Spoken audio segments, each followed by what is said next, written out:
materi mengenai zat makanan atau sistem pencernaan ya.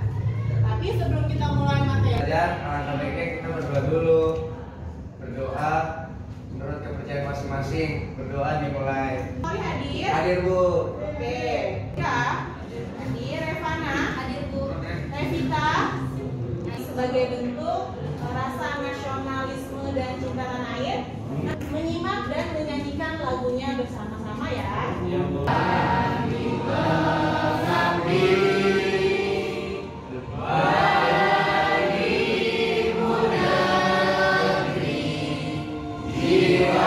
Jiwa dan tenaga untuk kemerdekaan Indonesia.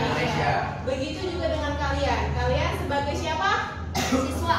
Sebagai siswa, sebagai pelajar, sebagai penerus Bangsa Indonesia harus berjuang dalam bidang pendidikan untuk apa? Memajukan Indonesia menjadi lebih baik lagi. Betul? Video ini berkaitan dengan materi yang akan kita bahas sekarang.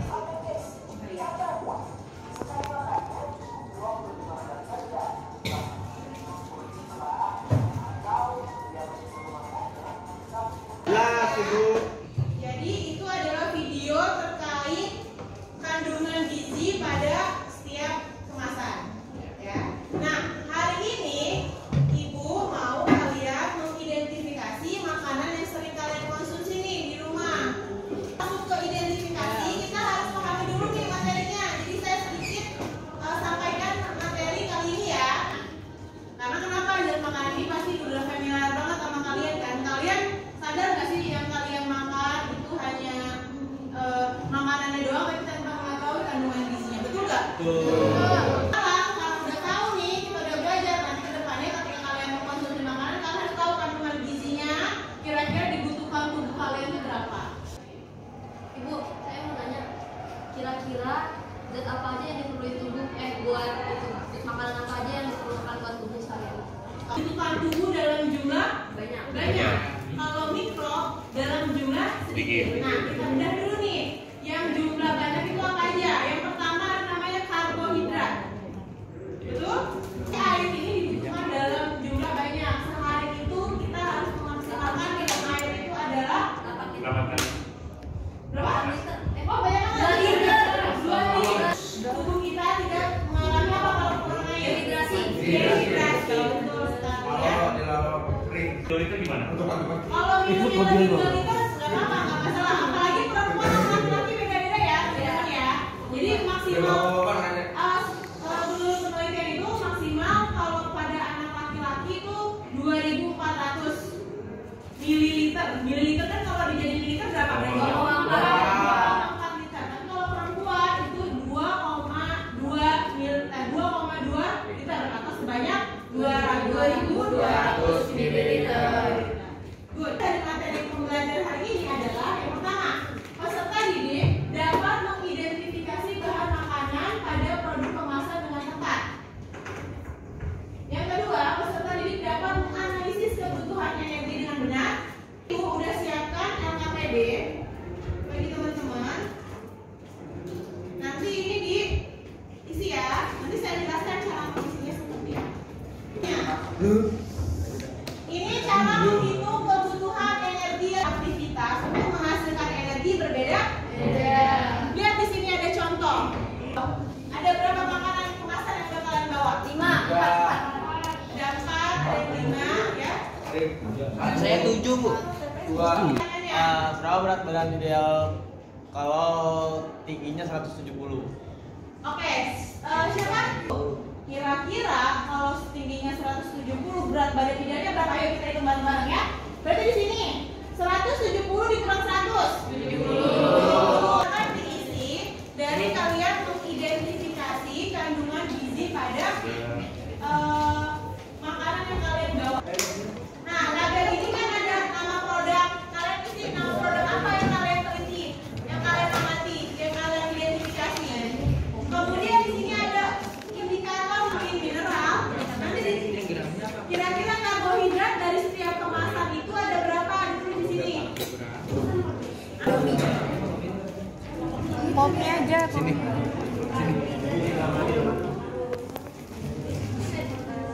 Kalau mau ke toilet silakan ya. Lemak yang ditulis lemak total atau lemak Tas dulu, dicek dulu. Ngapain ada nggak? Protein dong.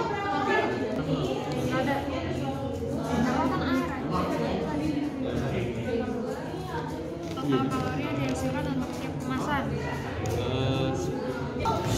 Kalau kemasan, biasanya produk, biasanya minuman ya, minuman kemasan itu ada vitamin, ada kalsiumnya. Berarti kalau kalsium ini dia masuk ke dalam mineral. Ditulis saja kalsiumnya berapa, fosfornya berapa, gitu ya, vitaminnya berapa, gitu.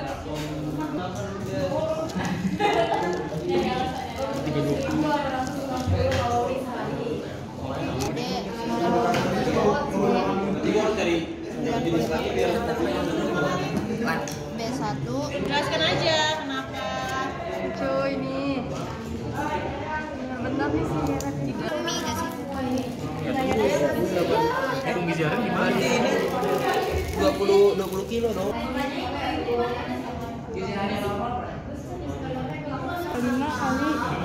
55,8. Ini yang melempem nggak kriuk. Dah, udah nonton.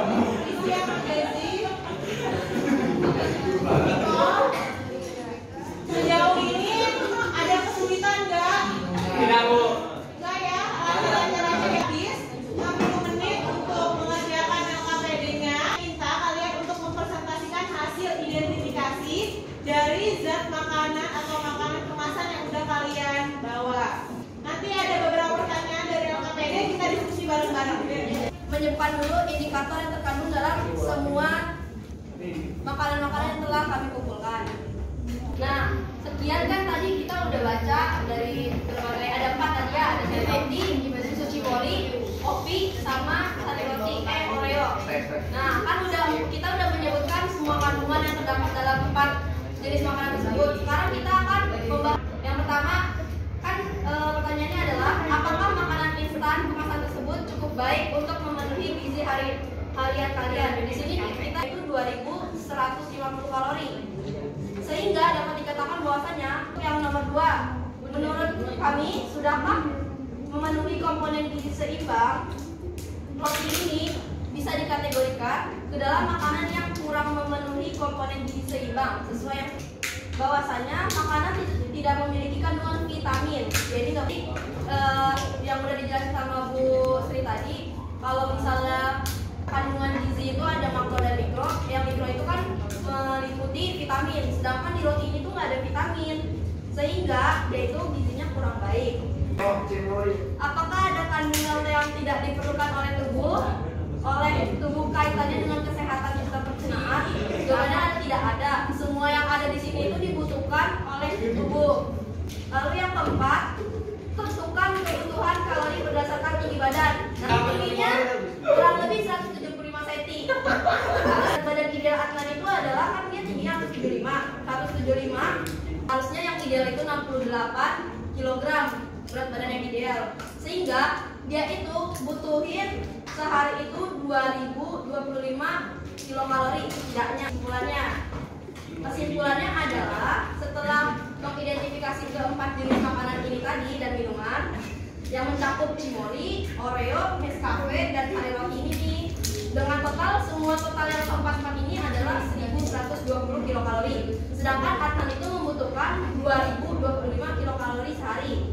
Jadi kesimpulannya adalah keempat makanan ini tidak dapat memenuhi kandungan zat gizi sehari-hari dari Adnan. Boleh tepuk tangan? Kalau misalkan nih berarti kalau misalkan kita makan empat-empatnya kayak makanan kemasan gitu, itu berarti kalorinya dikali 4. Itu ada berapa sajian? 5 sajian. Kalau misalkan di situ satu sajiannya berapa? 130 Kalori. kalorinya adalah 130 dikali 5, berarti hasilnya adalah 650 kilokalori keseluruhannya tuh kalau makan habis. Tapi kalau nggak makan habis berarti cuma 130 kurang lebih. Sampel yang diukur KBD-nya adalah Adnan Adnan berat badannya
kalian sudah mengidentifikasi jenis-jenis makanan atau kandungan gizi pada setiap kemasan ya. Kemudian juga kalian sudah menghitung berat ideal. Untuk pertemuan berikutnya itu di hari apa? Hari Jumat besok itu kita menguji zat-zat makanan. Jadi menguji zat makanan. Bahan-bahannya jangan lupa disiapin. Ada makanan telur, daging nggak usah, nasi, telur, pisang, margarin untuk menguji zat makanan yang terkandung di dalam tiap makanan yang kita bawa tadi. Misalkan kira-kira di dalam karbohidrat itu ada apa aja sih? Nah, ujinya ada 4. Uji amilum, uji glukosa, uji protein, dan uji lemak. Jangan lupa LKPD-nya terkait cara kerja praktikumnya itu dibaca. Biar kalian pas praktikum besok udah tahu langkahnya tuh ketika mau uji kandungan amilum itu harus pakai apa sih reagennya, kalau mau uji karbohidrat harus pakai apa sih reagennya gitu ya. Siap ya? Ya udah, ada pertanyaan dulu, ada pertanyaan nggak untuk materi hari ini ataupun materi yang akan datang? Oke, saya mau ngasih pertanyaan nih sebelum saya tutup. Baik, Bu. Dari materi yang tadi kita bahas, terus dari mulai identifikasi, presentasi, pertanyaan saya, dari materi ini apa yang paling kalian sukai? Makan. Daripada makan. Apalagi selain makan? Kita bisa tahu kita. Sultan. Kita bisa tahu berat badan ideal kita. Tahu berat badan idealnya. Jadi dari sekarang tuh dia kamu belum tahu ya berat. Akhirnya tahu. Berat badan ideal kamu berapa? 63. 63 udah tahu ya. Sekarang berapa berat badannya? 60. Berarti belum ideal ya. Nggak apa-apa. Nanti ditambah lagi berat badannya biar menjadi berat badan ideal. Ada lagi nggak? Kira-kira yang paling seneng? Udah cukup. Apa senengin saya? Ada lagi nggak? Udah ya? Ada yang belum paham nggak mengenai zat makanan, kemudian menghitung berat badan ideal dari materi yang tadi kita bahas? Ada yang belum paham? Alhamdulillah sudah, Bu. Alhamdulillah sudah ya. Berarti kita siap-siap untuk pertemuan berikutnya aja. Jangan lupa LKPD-nya dibaca. Langkah kerja untuk praktikumnya dibaca biar kalian lebih paham lagi. Oke? Ya udah kalau gitu cukup sekian pertemuan biologi pada hari ini. Jika ada salah-salah mohon dimaafkan. Kemudian jangan lupa pimpin doa. Tadi kita buka udah pakai doa dan tutup juga harus pakai doa, betul? Sekarang Kori silahkan pimpin doa teman-temannya biar kita bisa. Oke teman-teman, sebelum kita menutup pelajaran ini, angka baiknya kita berdoa dulu, berdoa menurut kepercayaan masing-masing.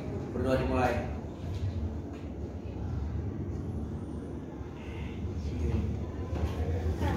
Berdoa selesai. Memberi salam